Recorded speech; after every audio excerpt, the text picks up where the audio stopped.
There's absolutely no shortage of head-turning off-roaders around the world, from Europe to America and just about everything in between. But this one is an absolute left fielder. It's straight out of China. It's called the Deepal G318, and it's powered predominantly by electricity. This car could be coming to Australia. But before we get into all the details, make sure you like this video, subscribe to the channel and tell us everything you think in the comments below. Right now, the Deepal G318 isn't locked in for Australia, but the local importer of the Deepal brand has its hand high in the air for it. It's a large SUV that's designed to go off-road. Think of it as a Chinese rival to the likes of the Toyota Prado and Ford Everest.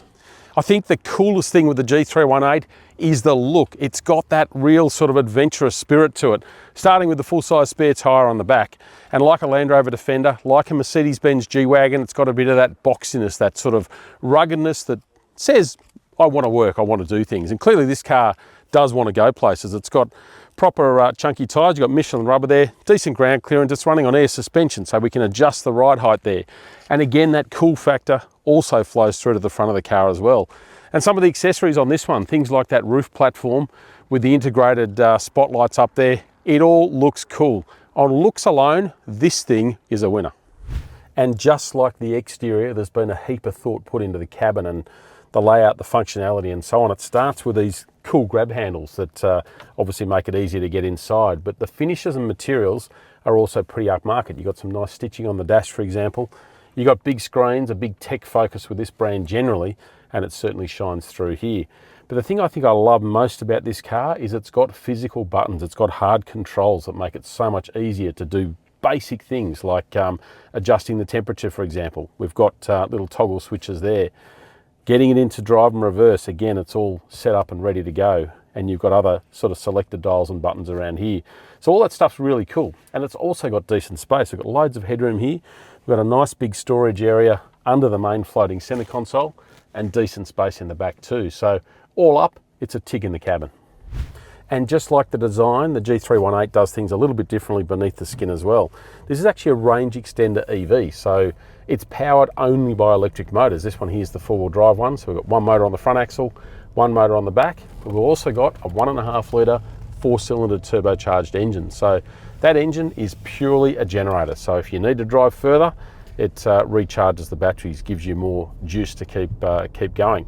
Now in terms of range, it's got a 35 kilowatt hour battery, and that will be good for well over 100 kilometres just on electricity. But if you want to go further, you've got that, that petrol engine there as well. And all up, the combined range, you're looking at a claim of more than 1,000 kilometres. So it can certainly take you to a lot of far-flung places. Performance-wise, you floor the throttle, you've got this nice sort of effortlessness that electric motors do so well. Not super quick, you can tell this car's got a fair bit of weight going on. But performance is certainly fine. I guess if you look what it's going to go up against, diesel-powered SUVs, you're not going to have the slightest issue. It's got plenty of grunt for that. Suspension-wise, you're looking at independent suspension front and rear and adjustable high air suspension, so you can get decent clearance. It can sort of sit above all the stuff you want to go over. We're not getting a chance today to drive it off-road, but clearly this car has been designed to do some decent off-roading. It's even got a locking rear differential, so combined with those tyres and the ground clearance, you'd imagine it'd scramble over some pretty decent terrain. But just like you feel the weight with the performance, you feel it in the corners as well. And those off-road tyres, doesn't take a whole lot to reach their limits, and all of a sudden things are starting to just lose a bit of traction there. There is one area that the G318 is going to struggle, and that is reputation. It simply has not had the kilometres on the road. It hasn't had people pounding it over the worst roads in the world to be able to give some people the confidence that it's going to take them anywhere they want to go. That's going to come with time and obviously getting it out and about, and this is a car I'd certainly love to get out and about in Australia. And yes, you'd think that will happen sometime soon. Deepal is not saying when we might see right-hand drive versions of the G318 heading down under, but it seems it'll only be a matter of time. It'd certainly be an interesting EV antidote to a market dominated by the likes of Toyota and Ford. So the G318, That is one cool looking SUV. And there's another cool thing about it too, and that is the name, G318. It's actually the name of one of the longest highways in China, more than 5,000 k's long. So I reckon it's great that they've come up with something a little bit different. I guess the one thing I don't like about this car yet, it's not locked in for Australia. The deal hasn't been done.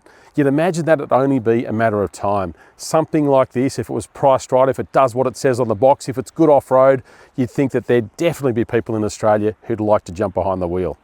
We'll obviously keep you in the loop on all of that. We'll tell you what's going on with it when we know more about it, and you can obviously read the review here at Car Sales. But until then, make sure you like this video, subscribe to the channel, tell us everything you think in the comments below, especially about this car.